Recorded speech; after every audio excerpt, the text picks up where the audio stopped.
Boa noite, queridos irmãos e irmãs. Que a paz do Mestre Jesus continue vibrando em nossos corações, hoje e sempre. Vamos, então, dar início ao nosso estudo da noite. Muito bem, estamos, então, estudando o Livro dos Espíritos, na sua quarta parte, das Esperanças e Consolações. Hoje, nós vamos tecer alguns comentários, estudar um pouco em torno da expiação e do arrependimento. Antes de entrarmos no nosso estudo propriamente dito, vamos rever alguns conceitos necessários para a compreensão do nosso estudo desta noite. Por exemplo, o progresso dos espíritos.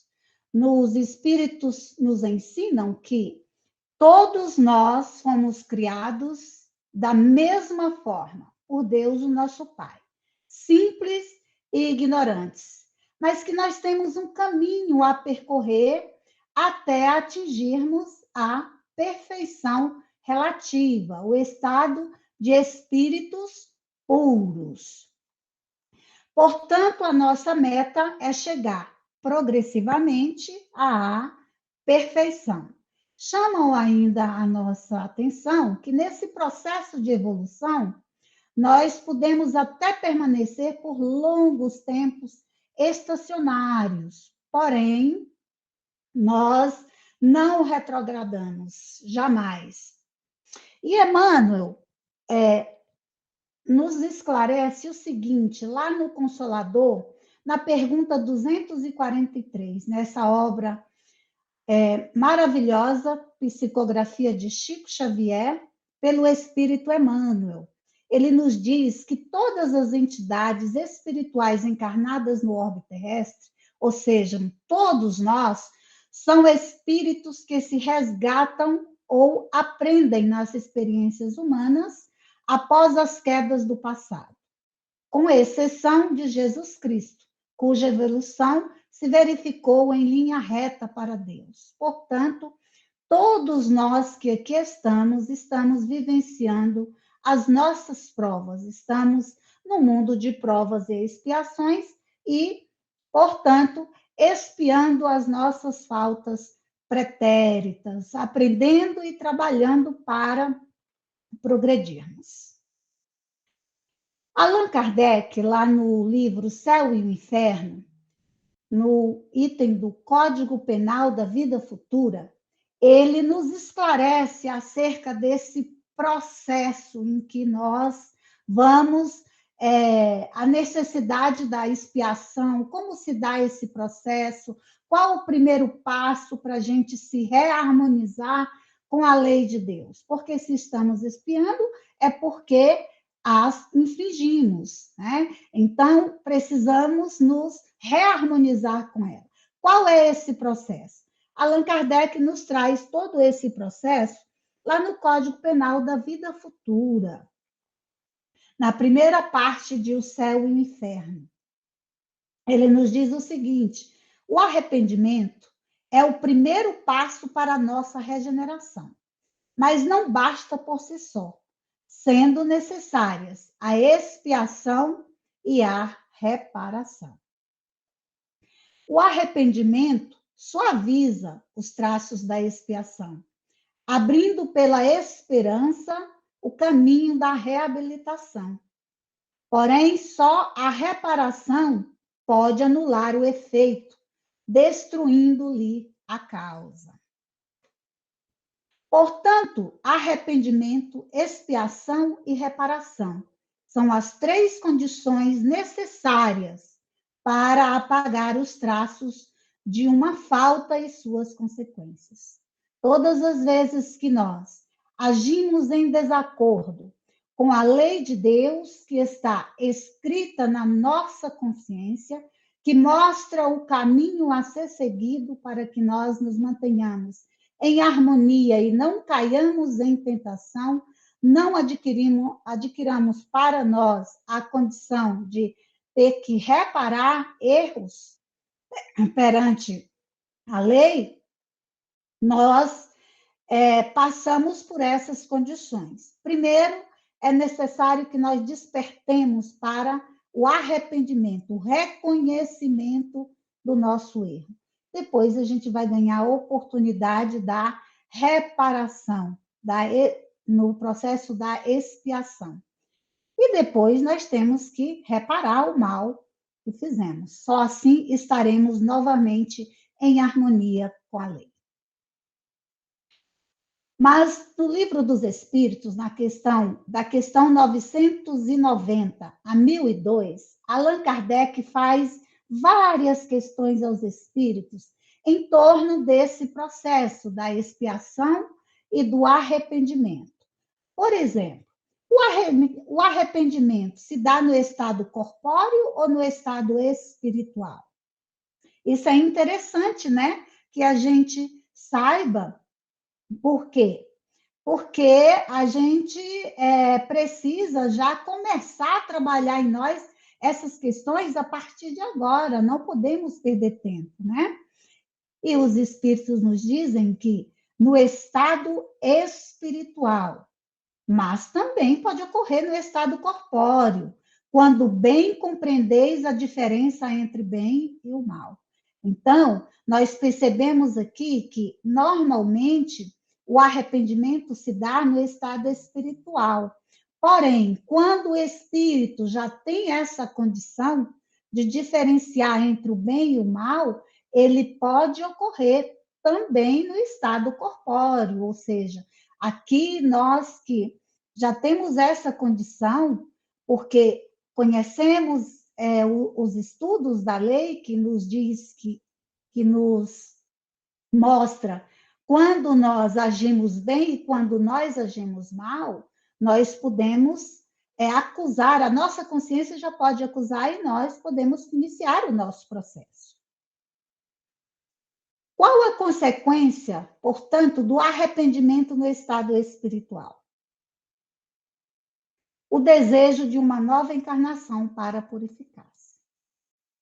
Então, o espírito está no mundo espiritual, numa condição mais favorável para entender o cometimento das suas faltas, reconhecer as suas faltas, e então, com maior facilidade, ele pode alcançar o arrependimento e desejar uma nova encarnação para que ele possa se purificar.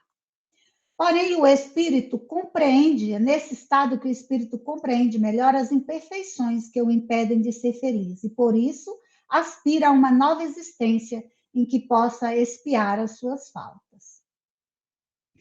Quais as consequências do arrependimento no estado corporal?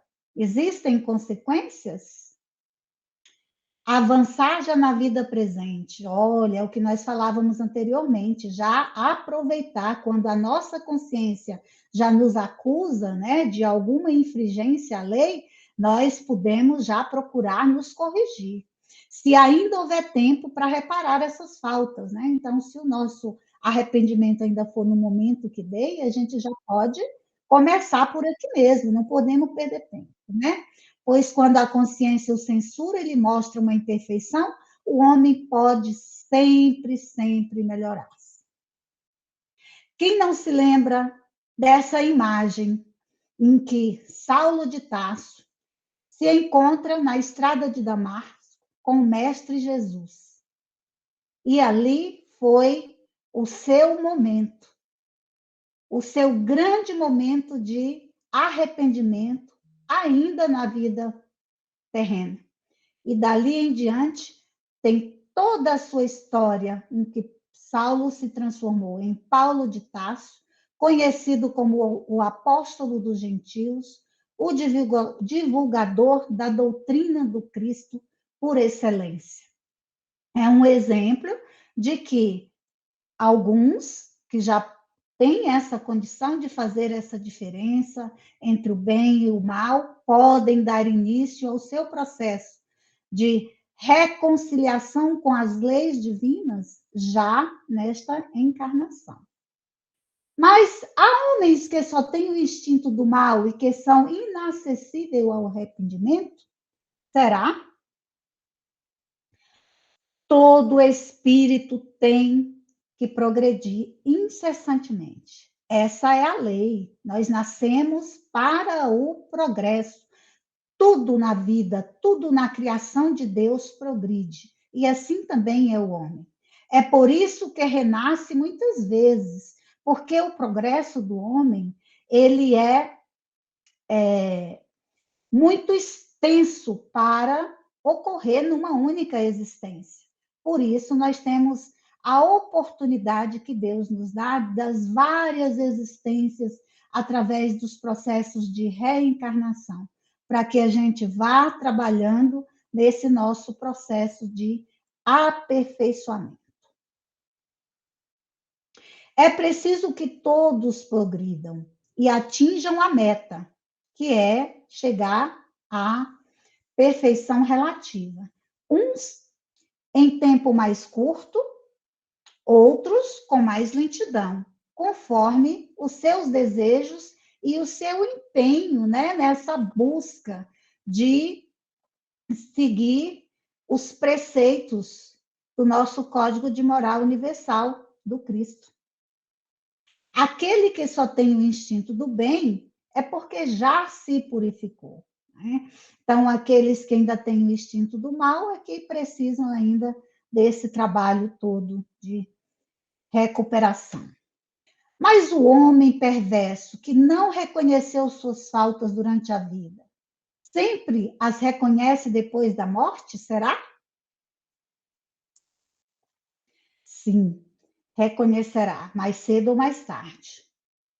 E então, quando esse reconhecimento vem mais tarde, sofre mais, porque sente em si todo o mal que praticou, ou de que foi a causa voluntária.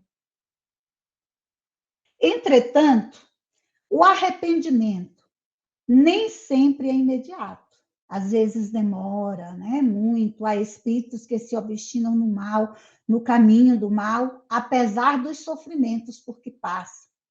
Na obra Céu e Inferno, Allan Kardec traz a história e o relato de vários espíritos que passam por processo de expiação. E tem um deles lá que passou por esse processo de expiação e ele contou do seu sofrimento de séculos, né? Mais de 400 anos vivenciando sofrimentos morais no mundo espiritual, até que ele, pelo processo de dor, pelo auxílio dos bons espíritos, ele conseguiu se sensibilizar e pediu uma oportunidade de expiação. Então, existem casos em que demora muito, muito esse arrependimento. Porém, cedo ou tarde, reconhecerão haver tomado o caminho errado e o arrependimento virá. Normalmente, já que esse é o caminho, o primeiro passo para a reconciliação, a reharmonização com a lei de Deus. Para os esclarecer, é que trabalhem os bons espíritos e vós mesmos podeis trabalhar.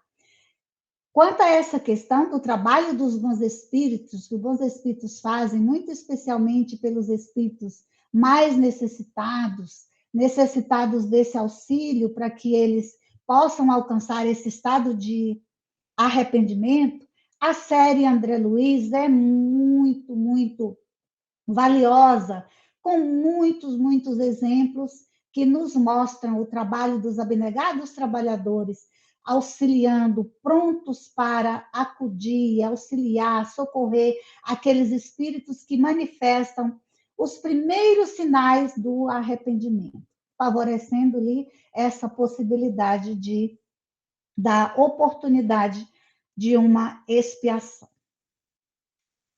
Haverá espíritos que, sem serem maus, sejam indiferentes à sua sorte?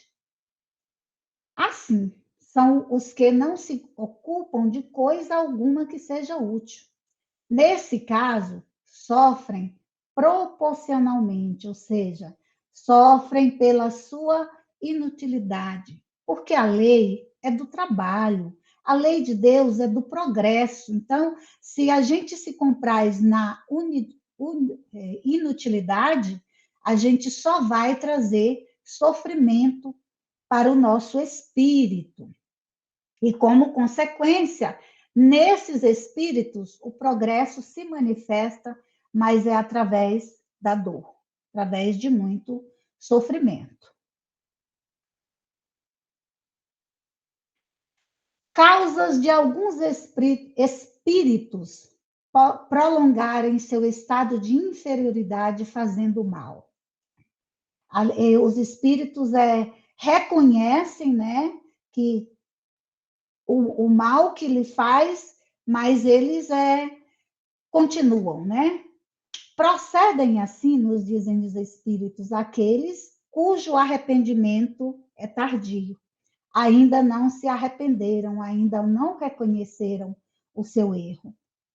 O espírito que já se arrependeu pode deixar-se arrastar novamente ao caminho do mal por outros espíritos ainda mais atrasados. Esse é um alerta que os espíritos nos fazem nessa resposta lá do livro dos espíritos, né?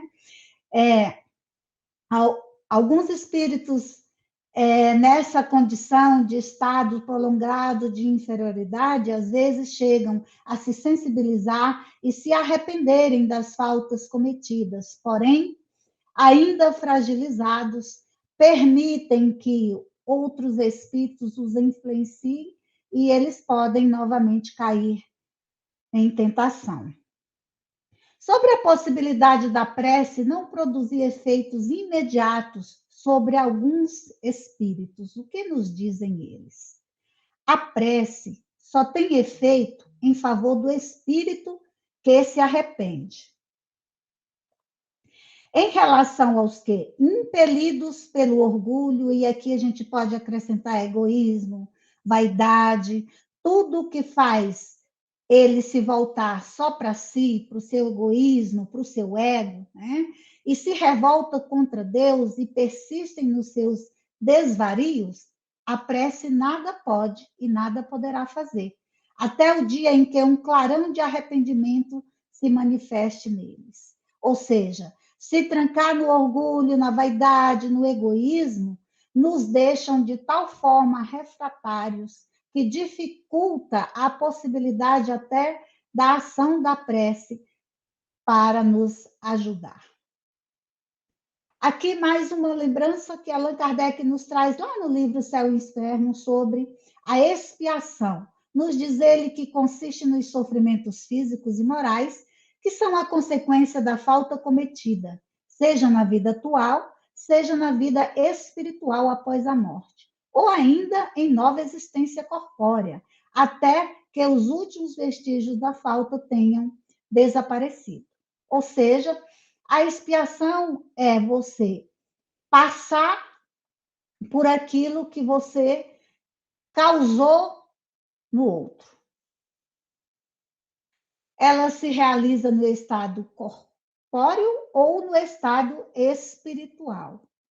Durante a existência corpórea, se dá por meio de provas a que o espírito se acha submetido, e na vida espiritual, pelos sofrimentos morais inerentes ao estado de inferioridade do espírito.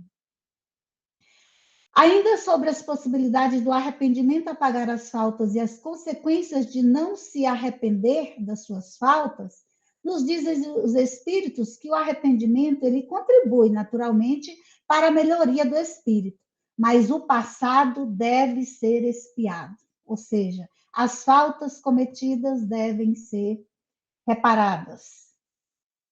Se o espírito obstina-se no mal, sua expiação será mais longa e penosa, ou seja, todo ato nosso de rebeldia se reveste em prolongamento do nosso sofrimento.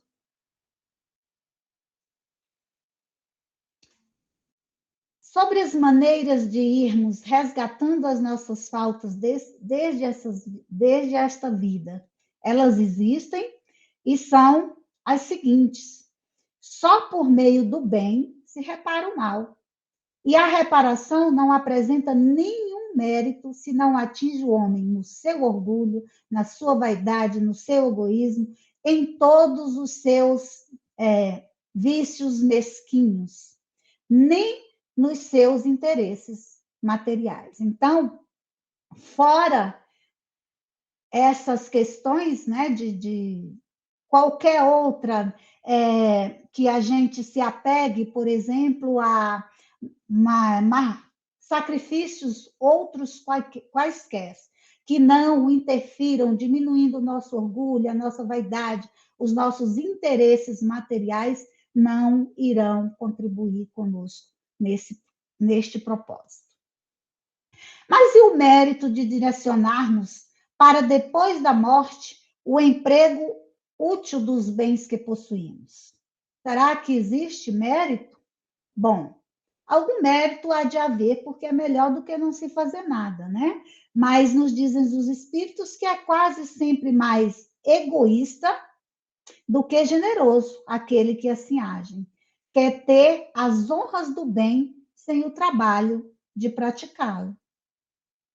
Quem se priva em vida de alguma coisa tem dupla vantagem: o mérito do sacrifício e o prazer de ver felizes os que beneficiou. Mas e o arrependimento no último momento? Tem o seu valor? O arrependimento apressa a sua reabilitação, mas não o absolve. Tem ele o futuro pela frente, que jamais se lhe será fechado. E isso é uma mensagem de esperança para todos nós, que temos a cada dia novas oportunidades de nos reharmonizarmos com a lei, de nos melhorarmos, de trabalharmos pelo nosso bem e pelo bem do nosso próximo. E para a nossa reflexão final, nós trouxemos Chico Xavier com esta frase que nos pareceu muito adequada para o propósito do nosso estudo de hoje.